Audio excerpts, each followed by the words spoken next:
এটা ফুলমনির হাট এবং আমি ডাব্লিউ, এই শহরের মেয়র। আমি এ পর্যন্ত 2টা মেয়র ইলেকশন জিতছি। প্রথম ইলেকশনে আমি ভুলবশত 103% ভোট পেয়ে যাই। এতে আমার পলিটিক্যাল গডফাদার লোকাল এমপি আমার উপর অনেক ক্ষেপে যায়। তাই দ্বিতীয় ইলেকশনে আমি খুবই সতর্ক থাকি এবং মাত্র 98% ভোট পাই।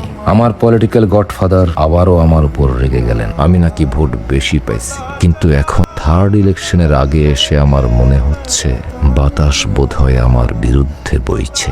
যদিও আমি তো কেবল প্রধানমন্ত্রীকে অন্ধের মতো কপি করা ছাড়া কিছুই করি না। ছানাদা, আপনি এত অপরিপক্ক কেন? আপনি তো একদিনেই ছানাদা হন নাই, শুরুতে দুধুদা ছিলেন, এখন ছানাদা হইছেন। বাইশা থাকলে সন্দেশ দাও হইতে পারে।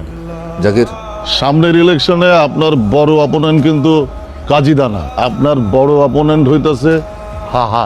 আমার ছবিতে